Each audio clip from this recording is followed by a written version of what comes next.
कल हमने 1D और 2D देख लिया था ना।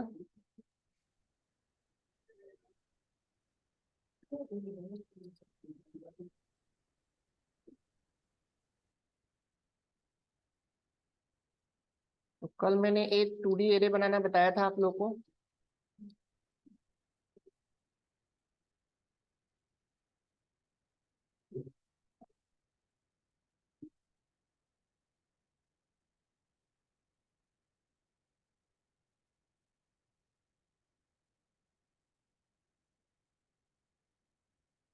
बना लो।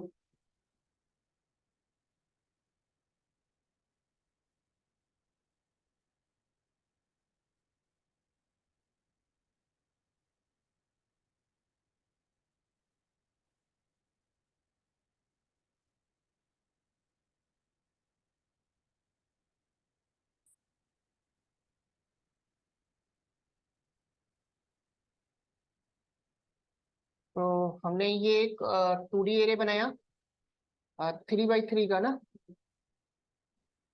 तो ये जो हमारा मैट्रिक्स बना 3x3 का बना।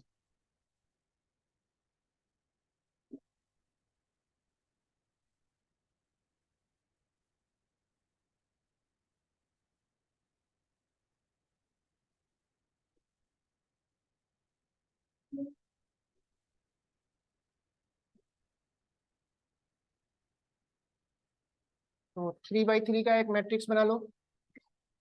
अब हमें इस पे इंडेक्सिंग और स्लाइसिंग देखना है। इंडेक्सिंग स्लाइसिंग आपका काम कैसे करता है।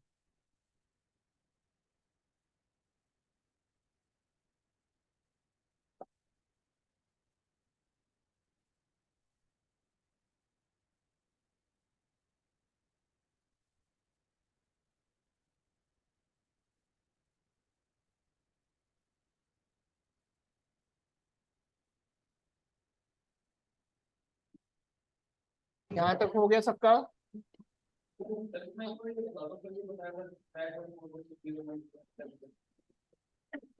नहीं पता चला है। तो बना लो कॉपी पे। इसका जो इंडेक्सिंग है कुछ ऐसे लेगा। बना लो कॉपी पे।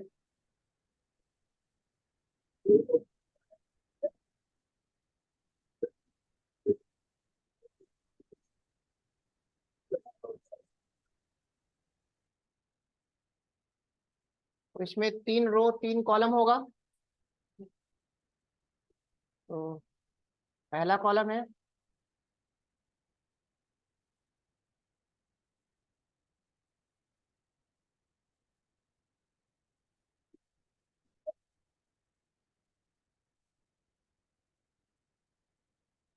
तो इसमें 3 कॉलम बन गए और आपका 3 रो बन गए। अब इसमें वैल्यू रख लो। पहले में क्या है 10 है। दूसरे में क्या है 20 30।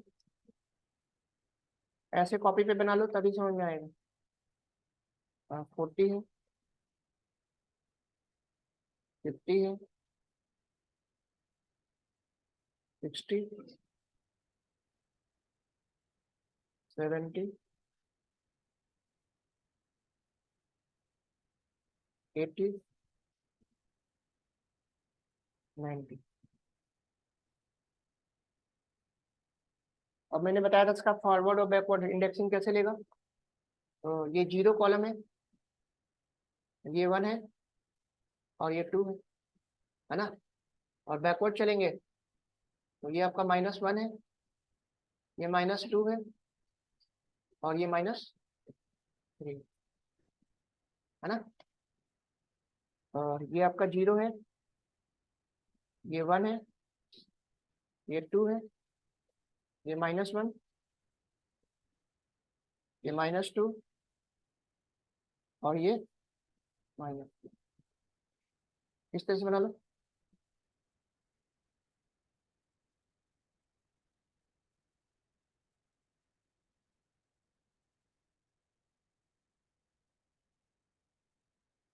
बना लिए। अब आपको देख के पता लग गया ये 10 का इंडेक्स क्या होगा जीरो जीरो, पहले रो लेते हैं फिर कॉलम लेते हैं। तो रो जीरो है, कॉलम क्या है जीरो, तो 20 का क्या हो जाएगा, zero one, 1 zero two, 1 zero, 1 1, 1 1 50 2, 2 zero, 2 1, 2 2। आगे बात है,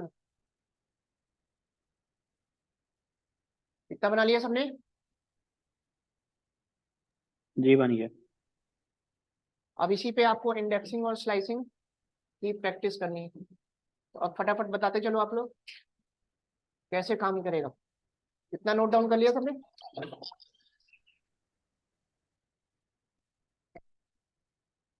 हाँ बताओ इसका आउटपुट क्या आएगा।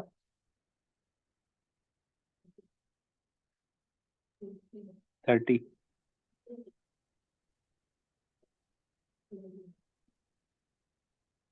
सब गलत बता रहे हो, कोई प्रैक्टिस नहीं किया। 30 आएगा ना सर। गलत, कुछ नहीं आएगा, अरे कैसी बात कर रही है। लास्ट वाला सारा रो आ जाएगा। मैंने पहले बताया था कि पहला जो एलिमेंट होता है वो रो होता है, जब तक मैं कॉमा नहीं लगाऊंगा तब तक वो कॉलम नहीं होगा। तो मैंने कॉलम तो दिया ही नहीं, और अभी मैंने लिखा है ये -1, तो -1 वाला पूरा रो आ जाएगा ना है। पहले रो लेता है फिर कॉलम लेता है, कितनी मैं बताऊं, रट लो इस चीज को। पहला जो भी नंबर हम देंगे वो हमेशा रो होगा, जब तक मैं कॉमा लगा के दूसरा वैल्यू नहीं दूंगा तब तक वो कॉलम होगा ही नहीं। आ गई बात है, तो कॉलम हो ही नहीं सकता। तो जैसे ही मैंने रन किया ये देखो लास्ट वाला सारा रो आ गया, क्योंकि मैंने इसमें कॉलम तो दिया ही नहीं, ओनली रो दिया। तो अभी मैंने रो का इंडेक्स लिखा है, तो अगर मैं 2 दूंगा तो भी यही आएगा, और -1 दूंगा तो भी यही आएगा। आ गई बात समझ में। तो पहले रो को समझ लो। चलो अब बताओ क्या आएगा।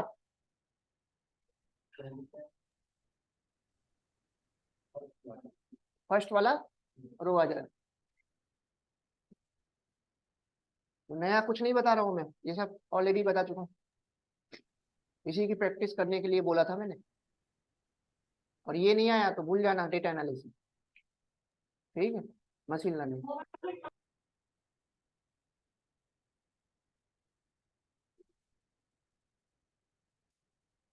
अब बताओ।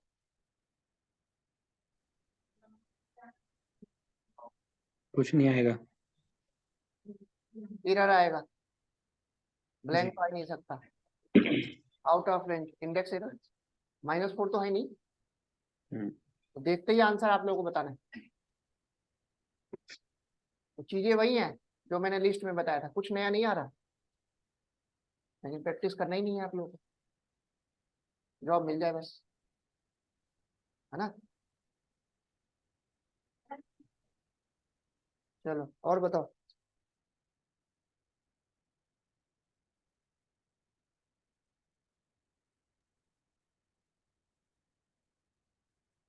हाँ जी, 40 50 60 सेकंड वाला रो, है ना। अभी तो जी। बस ये बता रहा हूँ, अभी टिपिकल आएगा अभी, ठीक है। तो रो में कोई दिक्कत। चलो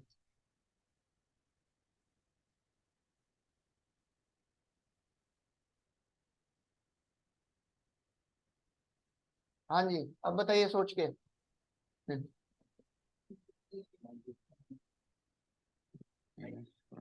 क्या रन कर करके देख ले रहे हो क्या, रन कर करके देख ले रहे हो क्या आप लोग। हाँ जी, So 70, 80, 90 and सर 30. 90 आएगा इसमें, ओनली 90। -1 पे। लास्ट वाले रो का लास्ट वाला और कॉलम, लास्ट वाले जी। तो -1 पे आपका 70 80 90 है, और उसमें हम्म। लास्ट वाला जो कॉलम है वो 90 है। 90 तो आएगा केवल, Yes sir, yes sir. Confusion तो कुछ है ही नहीं। चलो अब बताना।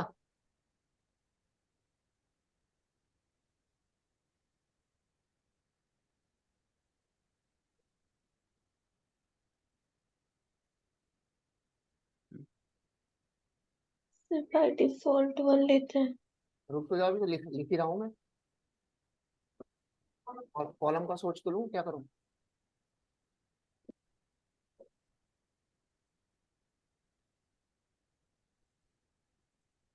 हाँ अब बताओ।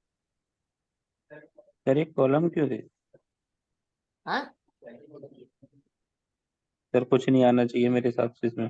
अरे सब कुछ आएगा, कैसी बात कर दी। कॉमा से पहले रो है और कॉमा के बाद कॉलम है। तो अब आपको मैंने बताया था कि अगर स्टार्ट और एंड नहीं देते हैं तो सारा लेता है, यानी कि सारा रो लेगा और सारे रो का पहला कॉलम और दूसरा कॉलम। तो इसका मतलब 20, 50, 80 और 30, 60, 90। कहीं कोई कंफ्यूजन? सारे रो का पहला कॉलम और दूसरा कॉलम। आ गई बात समझ में सबको? अरे मैंने 1 कोलन कुछ नहीं दिया तो पूरा लेगा ना, ये तो बताया था।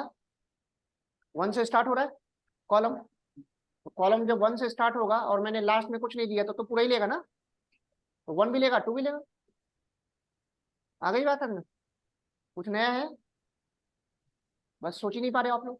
सर स्टार्ट और एंड हमने दिया ही नहीं, बीच में मतलब स्टेप दिया ना। नहीं।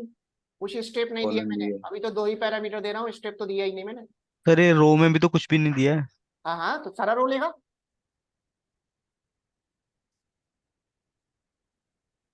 ये देखो, ना मैंने रो में कुछ दिया ना कॉलम में कुछ नहीं दिया, पूरा लेगा। सारा आ जाएगा। अब तो सारा आ जाएगा। तो फिर वही तो चीज यहाँ पे था, कंफ्यूजन क्या है। यहाँ सारा रो लेगा, अब सारे रो का फिर कॉलम भी तो देखना है आपको। अब कॉलम मैंने 1 से स्टार्ट किया, 0 से थोड़ा ना स्टार्ट किया। सर कॉलम से कंफ्यूजन होगी। बस आपको कुछ नहीं समझना, कॉमा के बाद कॉलम लेना है। तो पहले रो लो और रो में फिर आपको फिल्टर करके कॉलम वाला निकालना है। पहले रो निकाल लो कि रो में कितना क्या क्या आएगा, और उसके बाद फिर कॉलम का फिल्टर करके फिर आपका रिजल्ट आ गया। तो आप लोग पहले रो देख ही नहीं रहे। आ गई बात है ना? चलो अब बताना।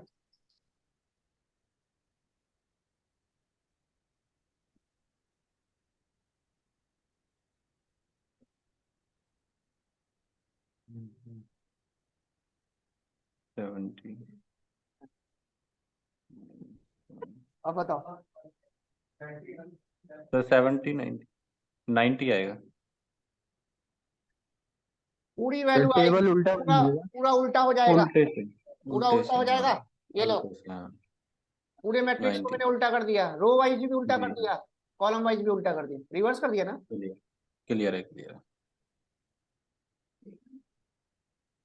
तो नया कुछ नहीं बता रहा हूँ, ये सब लिस्ट वाली चीजें जो है वही सारी चीजें हैं, कुछ नया नहीं है। लेकिन सब भूल गया है तो कुछ कर ही नहीं सकते।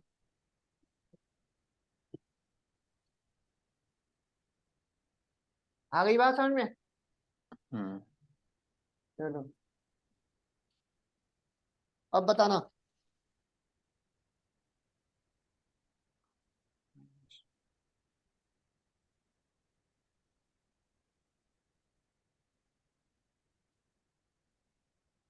हाँ जी, क्या आएगा?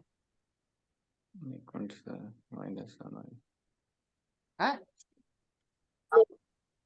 आउट ऑफ रेंज आएगा ना सर? कुछ अरे भी नहीं आउट ऑफ आएगा। रेंज तो है ही नहीं, कैसी बात करते नहीं हैं। नहीं, कुछ इसमें कुछ भी नहीं आएगा। सर 90। कोई इंडेक्स एरर नहीं आएगा, बिल्कुल कुछ सिंटेक्स भी सही नहीं। है। अरे कोई एरर नहीं आएगा, वो इंडेक्सिंग में आता है, स्लाइसिंग में नहीं आता, बताया था मैंने। याद तो है ही नहीं कुछ, बोला था। वो लिस्ट वाला रिकॉर्डिंग ढूंढ के और उसको रिवीजन करना था।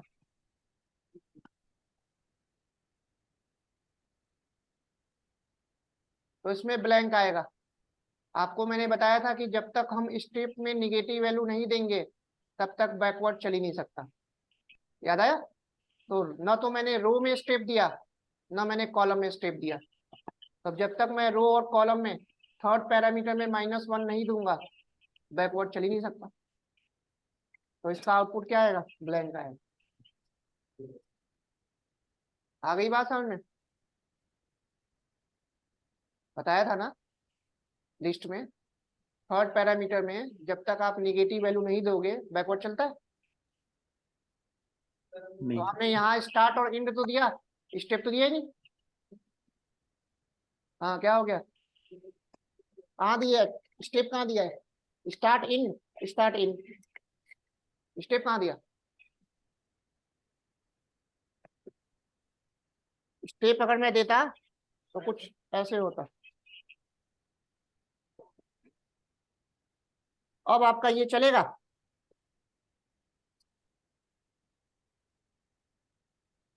अब आपका ये चल जाएगा उल्टा। Yes yes sir. तो जब तक थर्ड पैरामीटर में आप नेगेटिव वैल्यू नहीं दोगे उल्टा चल ही नहीं सकता। आ गई बात समझ में। तो प्रैक्टिस करनी है आप लोग जो कर नहीं रहे हो, अलग अलग 2D एरे बना के इसकी इंडेक्सिंग स्लाइसिंग की प्रैक्टिस करनी। नया कुछ नहीं है जो मैं बताऊं, रो एंड कॉलम का कॉन्सेप्ट है, बस आपको सीधे सीधे समझ लेना है। कॉमा से पहले रो और कॉमा के बाद कॉलम। कॉलन। तो पहले रो लेगा फिर कॉलम लेगा, उसको आप चेंज नहीं कर सकते। तो इंडेक्सिंग स्लाइसिंग सबको क्लियर हो रही है।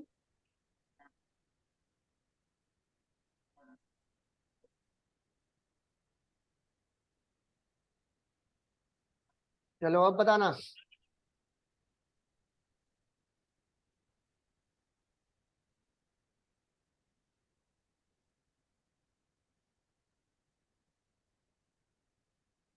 हाँ जी, ध्यान से सोच के बताना। -1 ध्यान से सोच के बताना मैंने बोला है।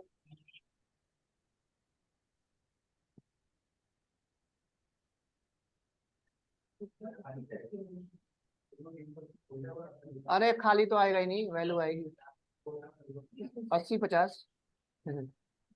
अरे दो दो का गैप है, 80 और 20, 80 और 20 आएगा ना। तो मैंने क्या किया, रो में दो दो का गैप दे दिया, यानी कि -1 वाला रो लेगा और -3 वाला लेगा, -2 वाला लेगा नहीं। अब जब -1 और -3 वाला रो लेगा और उन -1 और -3 रो वाले का दूसरा 1 वाला इंडेक्स वाला कॉलम चाहिए, तो 1 इंडेक्स वाला कॉलम में 80 है, 20, ये तो था। आ गई बात हमने।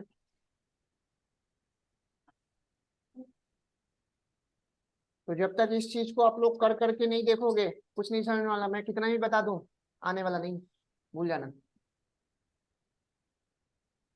जब तक आप लोग खुद से बना के खुद से अलग अलग वैल्यू रख रख के नहीं समझोगे नहीं समझ में आना। मैं कितना ही बता दूं कोई फायदा नहीं। आ गई बात समझ में।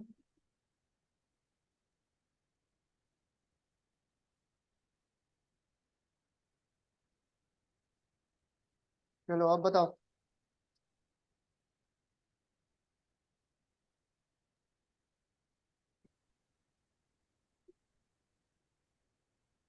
हाँ अब बताओ इसका क्या आएगा आपको, बहुत जल्दी आ गए। सर दो दो के स्टेप पे आ जाएगा। सो करेगा 10 30 40 60 70 90। बताइए कुछ तो बताओ। सर 10 हाँ 30 40 60 70 90। 10 30 और 40 60 70 90। 40 60। अरे दो दो का गैप है, 40 60 तो आ ही नहीं सकता, ऐसी बात कर दी।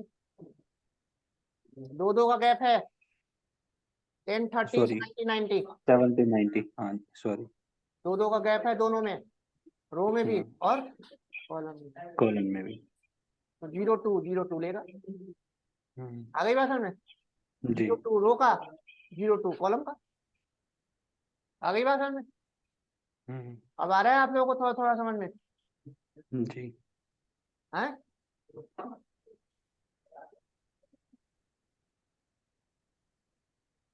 अब आप लोग इंडेक्सिंग स्लाइसिंग की प्रैक्टिस कर लोगे?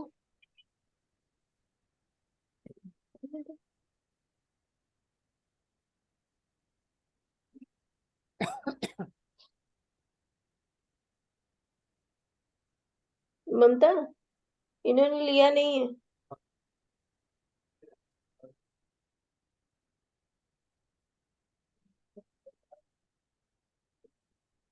हाँ बताओ, इसका आउटपुट क्या आएगा? गेट वन का Yes, column.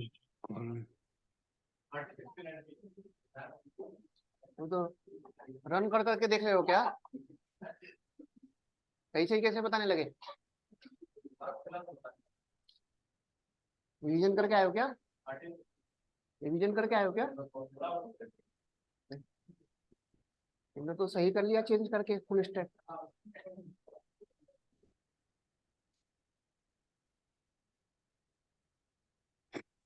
आ रहा है समझ में सबको? तो अब आप लोगों को खुद से अलग अलग मैट्रिक्स बना के और इंडेक्सिंग स्लाइसिंग की थोड़ी प्रैक्टिस करनी। कर लोगे ना? नया तो कुछ है नहीं, मैं कितना भी बताऊंगा कोई फायदा है नहीं। जब तक आप खुद से नहीं करोगे तब तक आएगा नहीं, है ना? और आपको प्रैक्टिस कुछ ऐसे करनी है, देखते ही आंसर बता दो, गलत नहीं। तो पहले आप क्या करना, अलग अलग मैट्रिक्स बनाना और अलग अलग वैल्यू देना, और पहले ही सोच लेना कि इसका आउटपुट ये आना चाहिए, फिर उसके बाद रन करना। तो फिर पता चल जाएगा कि आप गलत आंसर दे रहे हो या सही। समझ गए? तो 2D एरे का इंडेक्सिंग स्लाइसिंग का प्रैक्टिस आपको ज्यादा करना है, क्योंकि इसी का यूज मैं बार बार करूंगा, है ना? बार बार आएगा। काम ही आपको 2D एरे पे करना है, 1D पे और 3D पे काम नहीं करना। काम किस पे करना है? 2D पे। चलो तो आगे का टॉपिक स्टार्ट करते हैं। तो कल जितना मैंने बताया था वो तो सारा कॉन्सेप्ट क्लियर है। चलो अब उसी के आगे बनाते चलो, उसी के आगे बनाते चलो, है ना?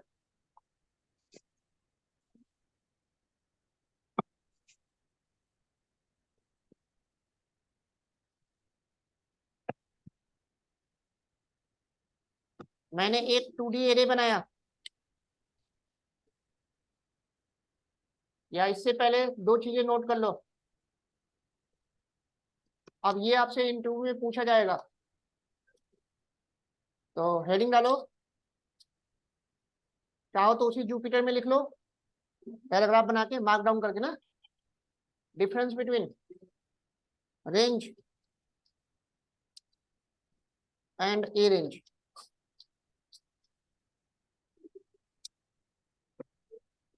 तो आपसे पूछा जाएगा कि रेंज में और ए रेंज में क्या डिफरेंस होता है। तो पहला डिफरेंस आप नोट डाउन कर लेना कि रेंज आपका, लैपटॉप नहीं लाइव क्या? क्यों? किसमें सही करवाओ? जब काम आया तो खराब हो गया।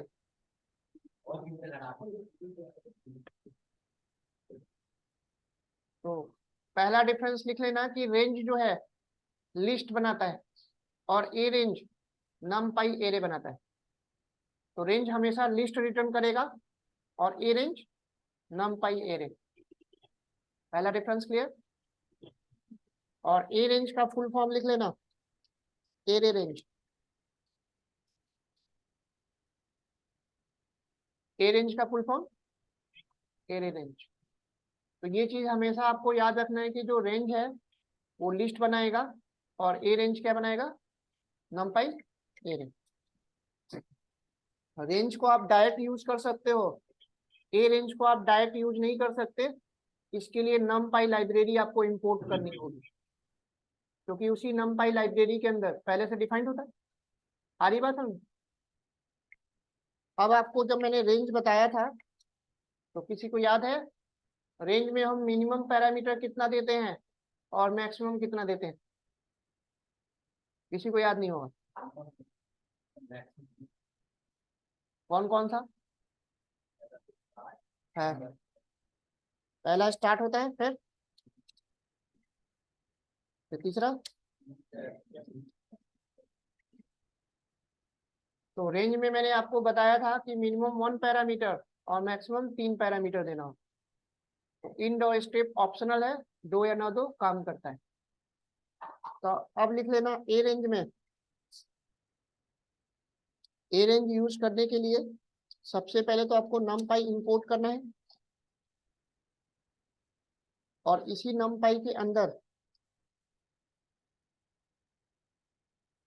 आपका ए रेंज नाम का मेथड होता है और इसमें मिनिमम 1 पैरामीटर और मैक्सिमम 4 पैरामीटर लिख लेना।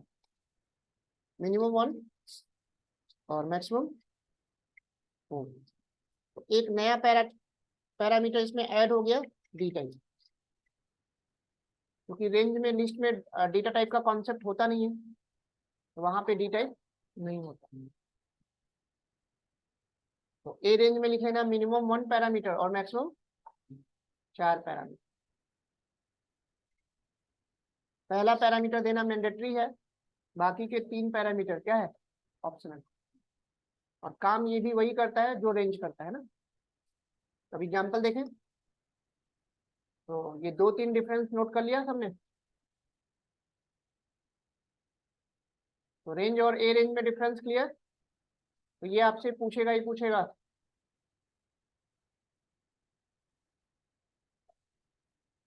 यहां तक हो गया सबका।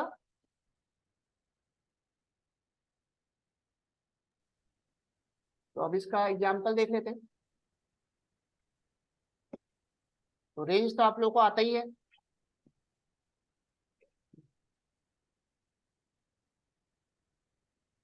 मैंने np डॉट ए रेंज दिया और इसमें मैंने सिंगल केवल एक पैरामीटर दिया 10। अब ये जो numpy एरे बनाएगा 1D बनाएगा, 1D बनाएगा ना, हमेशा 1D बनाएगा। और ये एलिमेंट कहाँ से कहाँ तक लेगा, 0 से लेके 9 तक, एक कम लेता है। रेंज में भी ऐसे ही था। तो अब जब आप इसको डिस्प्ले करोगे तो आपका एक 1D एरे बन गया 0 से लेके 9 तक। हमें देना नहीं पड़ा, कोई डाउट, लिख लो। तो इस तरह से जब भी आप सिंगल पैरामीटर दोगे हमेशा वो 0 से स्टार्ट करेगा और एक कम चलेगा, है ना, एक कम चलेगा। और बाय डिफॉल्ट इसका जो डेटा टाइप है वो int32 लेगा। क्या लेगा, int32। तो इसका अगर आप एंड इन पता करोगे 1D बताएगा, और इसका डी टाइप पता करोगे int32।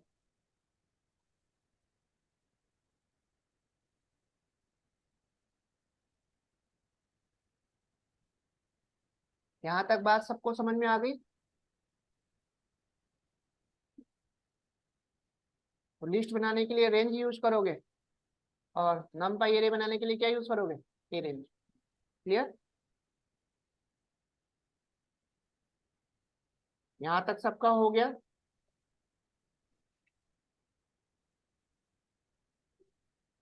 अब मैंने क्या किया, इसके अंदर मैंने 2 पैरामीटर दे दिया। मेरे को 1 से स्टार्ट करना है, 1,21 दे दिया। तो अब ये क्या करेगा, 1 से लेके 20 तक लेगा। 1 से 20 ले लिया, कोई कंफ्यूजन। तो अगर आपको 1 से स्टार्ट करना है तो 2 पैरामीटर देना होगा, और इनमें जो भी दोगे एक कम चलेगा। अब मैं चाहता हूं कि इसमें 2-2 का गैप ले, तो अब मेरे को स्टेप भी देना पड़ेगा। अब मैंने क्या किया, 1,21,2 दे दिया। तो अब 2-2 का गैप ले लेगा।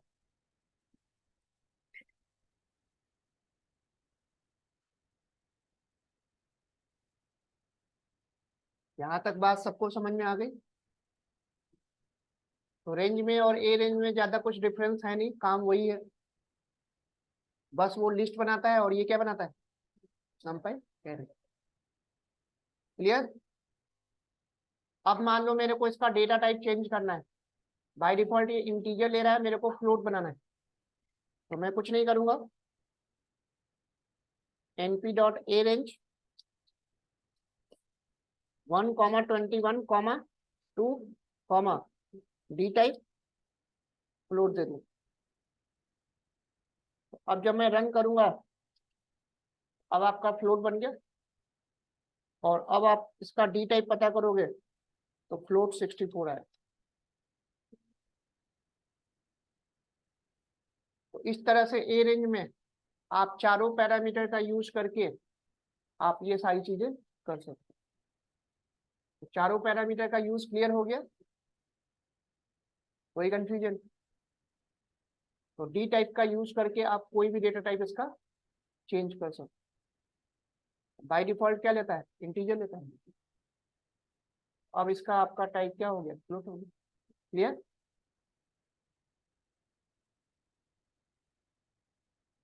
तो रेंज और ए रेंज आपको क्लियर हो गया।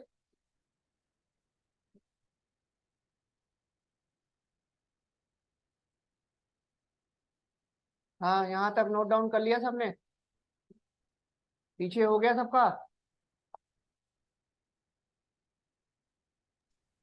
हो गया? एक मिनट सर। कुछ ऐसे ऐसे आप लोगों को प्रैक्टिस करना है, और ए रेंज बहुत ज्यादा यूज होगा, और ए रेंज का पहले भी मैं यूज करके दिखा चुका हूँ। जब मैंने लिस्ट और एरे में डिफरेंस करके 3 अलग अलग एग्जाम्पल करके बताया था, वहां ए रेंज यूज किया था। लिस्ट बनाने के लिए रेंज यूज किया था, और नंपाई एरे बनाने के लिए ए रेंज। आ गई बात समझ? कोई कंफ्यूजन? अब आपसे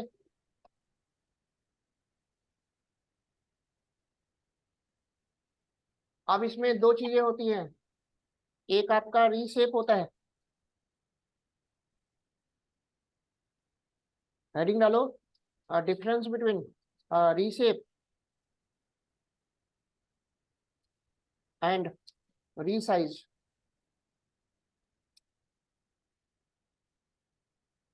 अब आप रीशेप और रीसाइज का यूज करके क्या कर सकते हो? बहुत इंपॉर्टेंट है, बहुत ज्यादा पूछा जाता है। ठीक है, देखें। तो पहले मैं एक एरे बनाता हूँ, फिर मैं डिफरेंस बताता हूँ है क्या।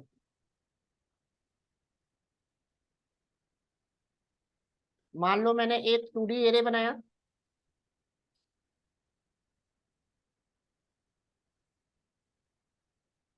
मैंने 3x2 का एक मैट्रिक्स बनाना है, 3x2 का।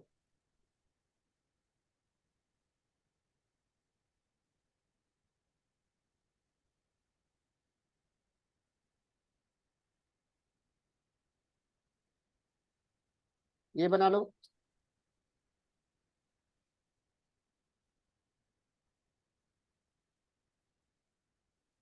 ये मैंने एक 3x2 का मैट्रिक्स बनाया, 3 रो 2 कॉलम है। हैं? अब मेरे को इसका जो डायमेंशन है ना 3x2 का, इसको मॉडिफाई करना है। ठीक है, तो अब आपको पता है, ध्यान से समझना है इस चीज को। ये नोट कर लिया? एक मिनट सर। तो हमने एक 3x2 का क्या किया? एक मैट्रिक्स बनाया।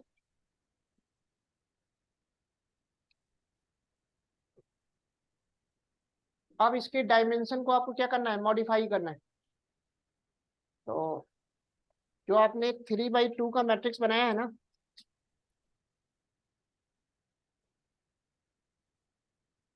तो 3x2 का मैट्रिक्स का मतलब इसमें नंबर ऑफ एलिमेंट कितना लेगा? यानी कि 3x2 का मल्टीप्लाई कितना हुआ? 6 ना। अब इसका अगर आपको डायमेंशन चेंज करना है तो 6 ही होना चाहिए मल्टीप्लाई। तो इसका मतलब अब इसको आप 2/3 में मॉडिफाई कर सकते हो, या तो 2/3 कर सकते हो, इसका भी मल्टीप्लाई क्या आएगा, या फिर 1/6 कर सकते हो। 1/6 का भी मल्टीप्लाई क्या आएगा? 6 ही आएगा। या फिर 6/1 कर सकते हो। और कोई पॉसिबिलिटी है? और कोई पॉसिबिलिटी है ही नहीं कि आप मॉडिफाई कर पाओ। जैसे मैं इसको 3/3 करना चाहूंगा तुरंत वो एरर शो कर देगा, क्योंकि 3/3 के लिए 9 एलिमेंट होने चाहिए। बात समझ में आ गई? तो इसी के डायमेंशन को चेंज करने के लिए या तो आप रीशेप यूज करो या रीसाइज यूज करो। इतनी बात समझ में आ गई? अब डिफरेंस क्या है? काम दोनों का सेम है। रीशेप टेम्पोररी करता है और रीसाइज परमानेंट करता है। लिख लेना डिफरेंस। दोनों का काम सेम है, दोनों मॉडिफाई करेगा। रीशेप टेम्पोररी करेगा और रीसाइज परमानेंट। इतनी बात सबको समझ में आ गई या नहीं आई? तो जहां जैसी नीड होगी वहां पे आप रीशेप या रीसाइज यूज करोगे, और ये दोनों बहुत ज्यादा यूज होता है।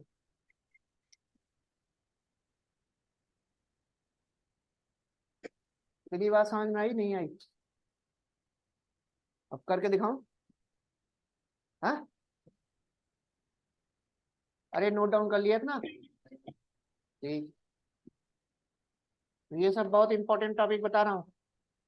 अब देखो मैंने क्या किया, डॉट रीशेप यूज कर लिया, और अभी मेरा 3/2 का मैट्रिक्स था, अब मैंने इसको 2/3 कर दिया। बन गया? पहले 3/2 था, अब 2/3 हो गया। 2 रो 3 कॉलम हो तो गया, लेकिन एक्चुअल में नहीं हुआ, टेम्पोररी हुआ। जब तक मैं इसको एक अनदर वेरिएबल में स्टोर नहीं करूंगा तब तक ये परमानेंट नहीं होगा। अगर ये परमानेंट होता तो अब जब मैं दोबारा ARR को डिस्प्ले करूंगा तो फिर तो पहले वाला आ रहा है। हाँ हुआ? नहीं हुआ ना? यानी कि बस ये दिखा रहा है, हुआ नहीं। तो जब तक आप इसको एक वेरिएबल में स्टोर नहीं करोगे, या तो इसी वेरिएबल में स्टोर कर दो, ओवरराइट हो जाएगा, या दूसरे वेरिएबल में स्टोर कर दो। आ गई बात समझ में? नहीं आई? एक्चुअल पे तो नहीं हुआ ना? अगर एक्चुअल में होता तो यहाँ पे भी यही आना चाहिए था। आ गई बात समझ में? और रियल में हम इसी का यूज करते हैं, क्योंकि हम एक्चुअल डेटा में कभी भी छेड़छाड़ नहीं करते हैं। एक्चुअल तो जैसा है वैसा रहने देते हैं, और जो हमें चाहिए उसको एक अनदर वेरिएबल में स्टोर कर लेते हैं। आ गई बात समझ में? अब अगर मैं इस रीशेप को अगर मैं किसी वेरिएबल में स्टोर कर लूं, मान लो मैंने एक बी वेरिएबल में स्टोर कर लिया, तो अब बी के अंदर ये परमानेंट हो जाएगा। तो बी में तो आपका हो गया 2/3, ये देखो, लेकिन ARR में वही है। अब आ गई बात समझ में? किसी को कोई कंफ्यूजन? तो जहां जैसी नीड हो वैसा आपको क्या करना पड़ेगा, मॉडिफाई करना पड़ेगा। यहां तक बात समझ में आई? यानी कि अगर रीशेप यूज करोगे तो जब तक आप अनदर वेरिएबल में उसको स्टोर नहीं करोगे तब तक वो परमानेंट नहीं होगा। लेकिन रीसाइज में आपको ये ऑप्शन देगा ही नहीं कि आप एक अनदर वेरिएबल में स्टोर करो, ऑटोमेटिकली उसी वेरिएबल में वो ओवरराइट करके परमानेंट मॉडिफाई कर देता है। तो वापस उसमें रोल बैक नहीं कर सकते, है ना? अंडू नहीं कर सकते। आ गई बात समझ में? तो बेस्ट ऑप्शन आपका कौन सा है, रीशेप या रीसाइज? रीशेप। क्योंकि रीसाइज अगर यूज कर लिया तो डायरेक्टली वो चेंज हो जाएगा, उसको फिर वापस नहीं कर सकते। इतनी बात समझ में आ गई? जी। अब देखो,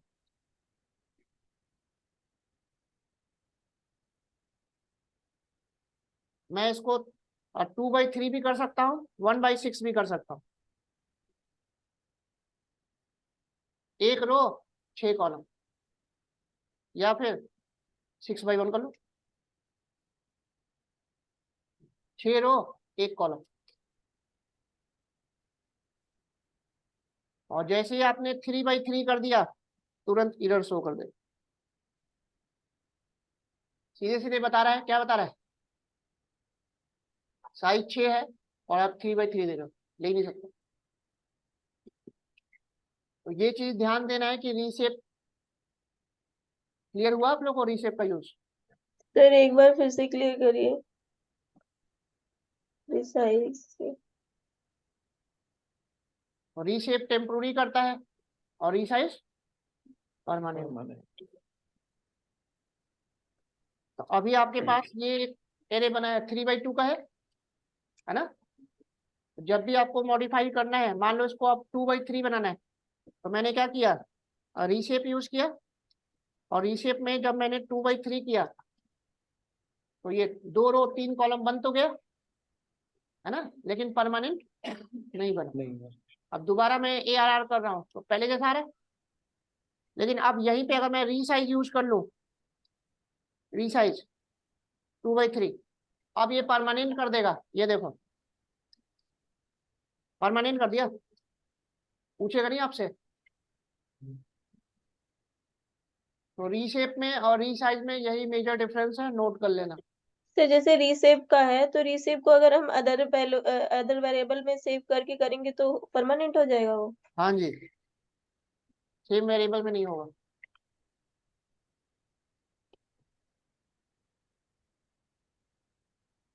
तो रीशेप और रीसाइज क्लियर हो गया आप लोगों को कैसे करना है।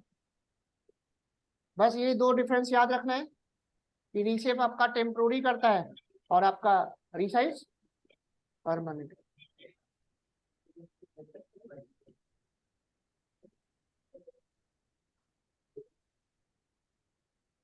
हाँ, यहाँ तो कोई डाउट। हाँ जी, हो गया जी सर। हो गया।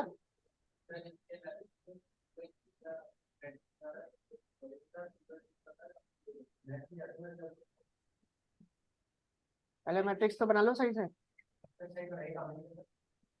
तुम्हारे में दिक्कत आ रही है, बाकी सब में तो नहीं आ रही।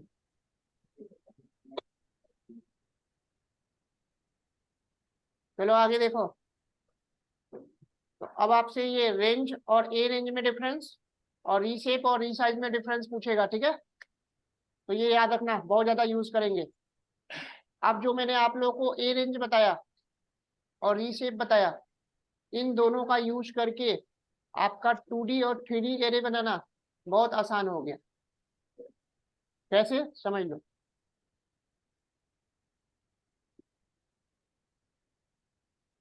आपको बोल दिया गया कि मेरे को एक 3/2 का एक मैट्रिक्स बनाना है, और 3/2 वाले मैट्रिक्स में मेरे को एलिमेंट जो लेना है, कितना एलिमेंट लेगा,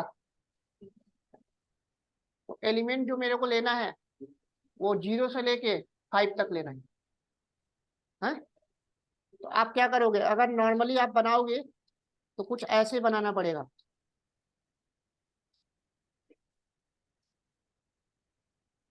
3/2 बनाना है ना, 0 दे दिया, 1 दे दिया, 2 3,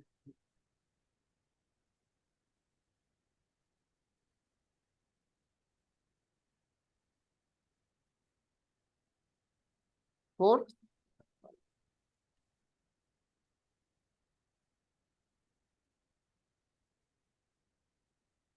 इसमें कोई कंफ्यूजन है किसी को। 3 रो नहीं। 2 कॉलम बन गया है। जी। देखते ही समझ जाना है, 3 स्क्वायर ब्रैकेट है तो 3 रो और जितने एलिमेंट है बिल्कुल। उतने कॉलम। तो ये हमने 3/2 का एक एरे बना दिया। अब इस तरह से अगर हम बनाते हैं तो इसमें गलती होने के चांसेस है, कहाँ कॉमा लगाना है, कहाँ स्क्वायर ब्रैकेट लगाना है ना। अब यही काम मैं ए रेंज और री शेप का यूज करके बहुत इजी वे में कर सकता हूँ। तो जब भी आपको 2D एरे बनाना हो तो आप ए रेंज और री शेप यूज करके बहुत इजीली बना सकते हो। कैसे, देखो बनेगा वही np डॉट ए रेंज, और ए रेंज में मैंने सीधे दे दिया 6। तो 6 देने का मतलब ये 0 से लेके 5 तक चलेगा। एलिमेंट कितना लेगा, 0 से लेके। अब यहीं पे फिर मैंने डॉट लगा के रीशेप यूज कर लिया और इसमें दे दिया 3/2। तो ये वाला कितना आसान है, काम वही कर रहा है जो ऊपर हमने मैनुअली बनाया। कहीं दिक्कत आई।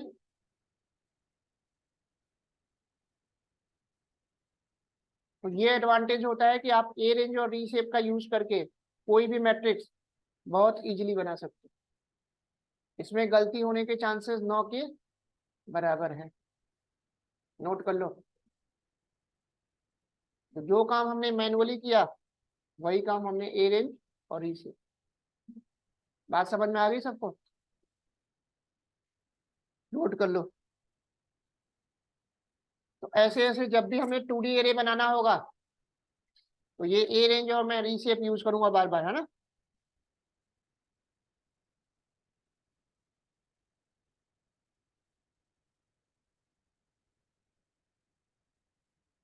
तो यानी कि यहाँ पे रीशेप 3/2 का मैट्रिक्स बनाने का भी काम कर रहा है। पहले मॉडिफाई हम कर रहे थे, अब ये बनाने का काम भी तो कर रहा है। और अभी मैंने आपको बताया था कि ए रेंज जब भी आप यूज करोगे 1D बनाता है। अब 1D को 2D और 3D बनाना है तो रीशेप तो यूज करना पड़ेगा।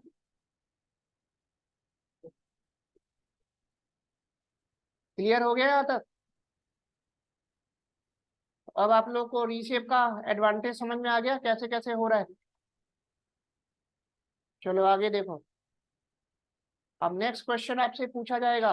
फिर डायरेक्ट रीसाइज यूज करके नहीं बना सकते हैं फिर? रीसाइज परमानेंट करता है। अब लिखो डिफरेंस बिटवीन। अब इसमें दो मेथड मिलेंगे आपको, एक रॉवेल मिलेगा, एक फ्लैटन मिलेगा।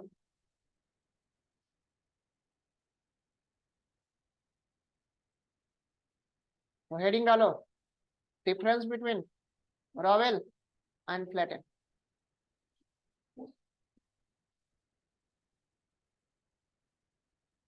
और लिख लेना है ये दोनों मेथड 2D एरे को 1D एरे बनाने के लिए यूज होता है। कोई भी आपके पास 2D एरे है 3x3 का, 4x3 का, 2x3 का, और उसको 1D एरे बनाना है। मैं चाहता हूँ डायरेक्ट वो 2D से 1D एरे में कन्वर्ट हो जाए। तो उसके लिए या तो आप रावेल यूज कर लो या फ्लैटन यूज करो। क्लियर? अब जब 2D को 1D बनाओगे तो रो एंड कॉलम वाला कॉन्सेप्ट खत्म हो जाएगा, वेक्टर बन जाएगा। अरे बात हम और देखते ही हमें पता लग जाएगा अगर सिंगल स्क्वायर ब्रैकेट आ गया डिस्प्ले करते समय तो 1D है, और डबल स्क्वायर ब्रैकेट है तो 2D। इतना समझ में है? तो आगे आपको बहुत सारी रिक्वायरमेंट ऐसी मिलेगी कि आपका डेटा आपका 2D है लेकिन उसको 1D बनाना होगा। आ गई बात हम। तो जब भी आपको 2D डेटा को 1D बनाना हो तो कौन सा मेथड यूज करोगे, रावेल या फ्लैटन? अब रावेल और फ्लैटन में डिफरेंस क्या होता है अभी बताता हूँ, पहले एक करके देख ले। और ये दोनों भी टेम्पोररी करेगा। जब तक आप एक वेरिएबल में स्टोर नहीं करोगे तब तक परमानेंट नहीं होगा, टेम्पोररी दोनों। ठीक है, चलो।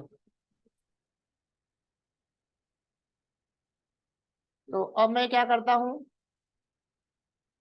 मान लो मेरे पास यही एरे है, कितने रो कितने कॉलम है। अब इसको मैं 1D एरे बनाऊंगा। तो अभी तो दो स्क्वायर ब्रैकेट दिख रहा है। अब जैसे ही मैंने इसमें रावेल वाला मेथड यूज कर लिया अब आपका 1D एरे बना देगा। ये देखो बना दिया 1D एरे। देख के पता लग रहा है वो 2D है और ये 1D। Single square bracket, double square bracket. अब रो एंड कॉलम वाला कॉन्सेप्ट खत्म हो गया। लेकिन अभी ये परमानेंट नहीं किया, दोबारा आप ARR वेरिएबल को डिस्प्ले करोगे तो एक्चुअल वाला आएगा। तो जब तक उसको एक वेरिएबल में स्टोर नहीं करोगे तब तक परमानेंट नहीं होगा। इतनी बात समझ में आ गई या नहीं आई? कोई कंफ्यूजन? नोट कर लिया इतना? एक मिनट सर। अरे बाय डिफॉल्ट 5 तक ही लेगा। अरे मैंने 5 दिया है तो 5 तक ही तो लेगा। कहाँ तक लेगा भाई मेरे, ये एरे में जो अच्छा हाँ, एलिमेंट होगा वही तो ठीक है सर, लेगा। ठीक है, ठीक है, ठीक है। अपने आप नया थोड़े ले लेगा, जो एरे में एलिमेंट है वही तो लेगा। ठीक है सर। कोई कंफ्यूजन? तो ये सब जितने भी मैं मेथड बता रहा हूँ बहुत ज्यादा इंपॉर्टेंट है, बार बार यूज होगा प्रोजेक्ट में, तो वहां बताऊंगा नहीं, पूछूंगा।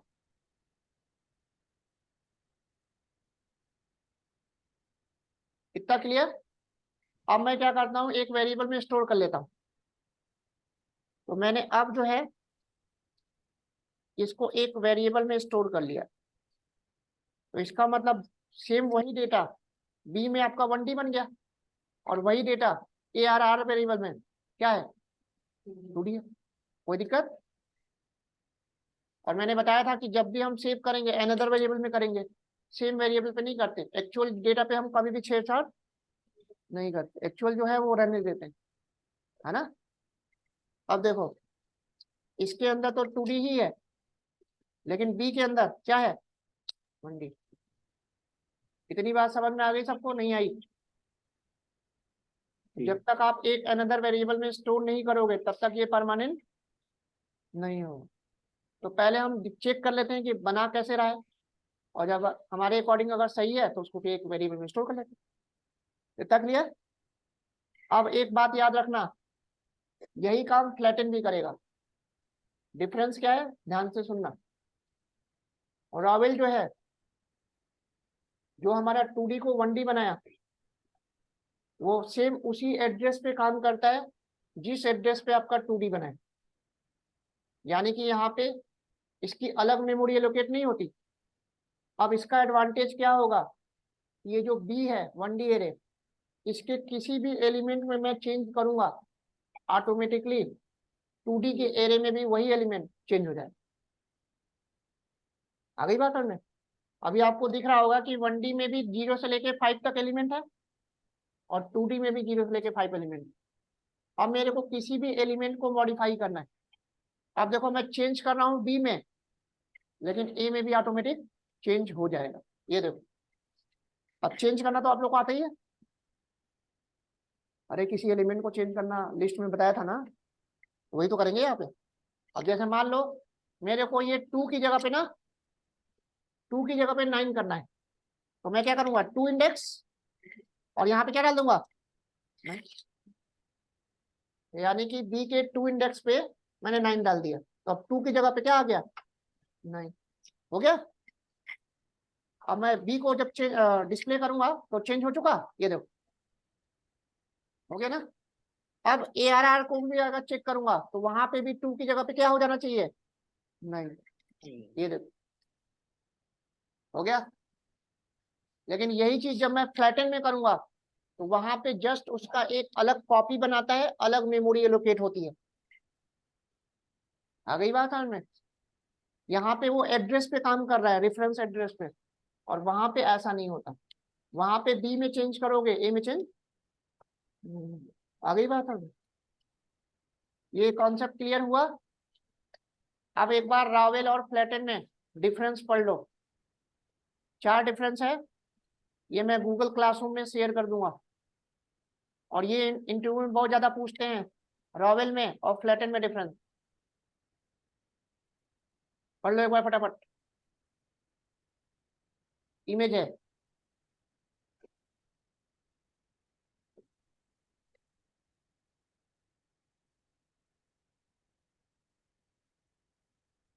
अभी जो मैंने करके दिखाया वही चीज लिखा हुआ है। रॉवेल में जो भी आप चेंज करोगे उसके एक्चुअल पे चेंज होगा, और फ्लैटन में जो चेंज करोगे उस पे एक्चुअल पे नहीं होगा। सबको क्लियर हुआ। अब मैं फ्लैटन वाला करके दिखा देता हूँ। एक बार दूसरा डिफरेंस, ये जो वही है दूसरा, इसमें हम चेंज करेंगे हो जाएगा, इसमें चेंज करेंगे नहीं होगा, वही तो लिखा है, okay. Original value not affected. नहीं, ये सर जो ये लिखा है रावेल लाइब्रेरी लेबल फंक्शन होता है और फ्लैटन इज ए मेथड। हाँ वो एक मेथड होता है, एक ऑब्जेक्ट पे काम करता है, इसीलिए वो अलग मेमोरी एलोकेट करता है। तो इसकी मेमोरी अलग से एलोकेट होती है, इसकी मेमोरी एलोकेट नहीं नहीं होती। होती। अब मैं फ्लैटन वाला करके दिखाता हूँ, देखो ध्यान से।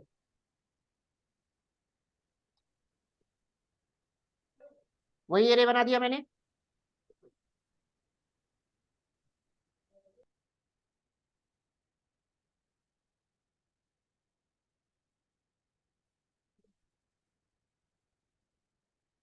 हाँ, अब फटाफट बताओ। इसमें 3/2 का मैट्रिक्स बनेगा और एलिमेंट कहाँ से कहाँ तक लेगा? 6 से 11।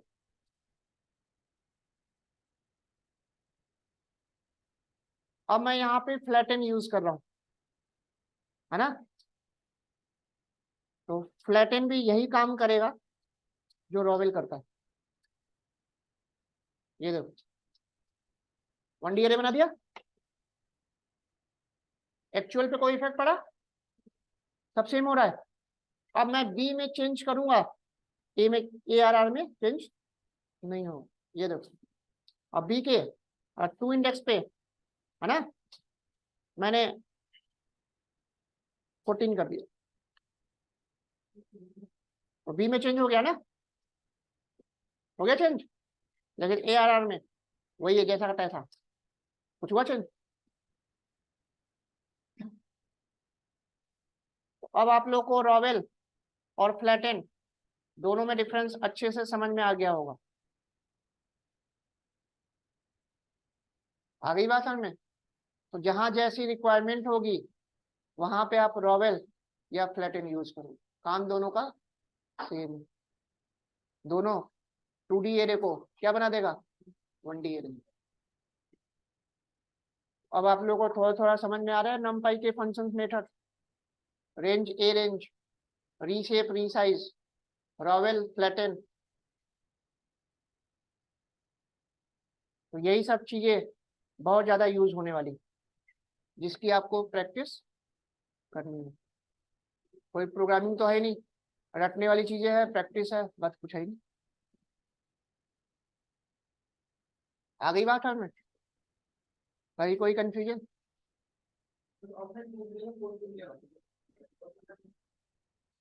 2 की जगह 4? अरे मेरे को कुछ भी वैल्यू देना था, चेंज करना था, मैं कुछ भी ले लूं। अरे कहाँ कंफ्यूज हो रहे हो? अरे मेरा 2 इंडेक्स पे 8 था, इसकी जगह पे मैं कुछ भी चेंज करूं? अरे कोई भी वैल्यू लेना था मेरे को।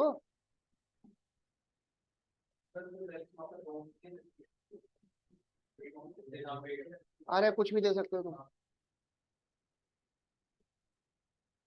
हमें तो बस मॉडिफाई करना था, देखना था कि मैंने यहाँ पे मॉडिफाई किया तो एक्चुअल पे मॉडिफाई हो रहा है या नहीं हो रहा। तो नहीं हो रहा ना?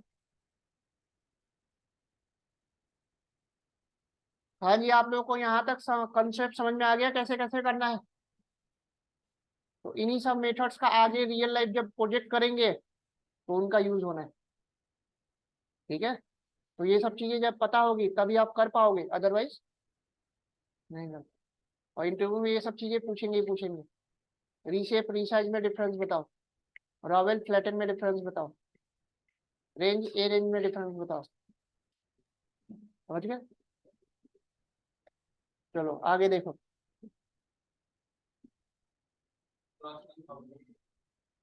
हैं? अब इसमें भी ज्यादा होने लगा?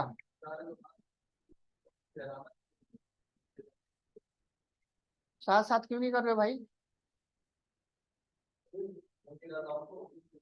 ऐसे तो फिर 2 महीने का 4 महीने लग जाएगा डेटा एनालिसिस करने में।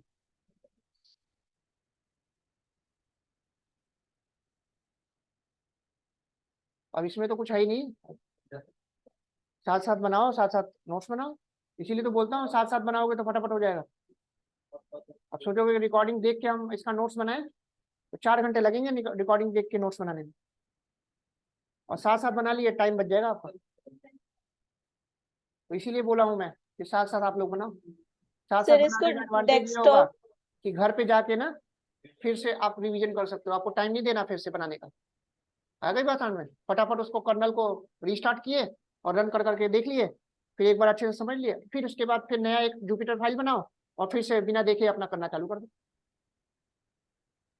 सर इसको डेस्कटॉप पे कैसे सेव करते हैं? ये यहाँ पे डेस्कटॉप ले लेते हैं, जब जुपिटर ओपन करते हैं तो यहाँ पे आपका स्टार्टिंग में डेस्कटॉप चूज कर लो। ओके डेस्कटॉप चूज करके यहाँ से न्यू फाइल लो तो डेस्कटॉप पे ही बनेगा फाइल, जैसे मैं ओके, बनाता हूँ हमेशा डेस्कटॉप पे बनता है। Yes sir. तो अभी बेसिक ही ऑपरेशन चल रहा है, अभी एडवांस बहुत बाकी है। अभी लग रहा है 1 हफ्ता और लग जाएगा नमपाई में ही। अभी तो बिल्कुल बेसिक बेसिक चीजें चल रही। अभी नमपाई में स्टैटिस्टिक्स भी पढ़ना है, ठीक है।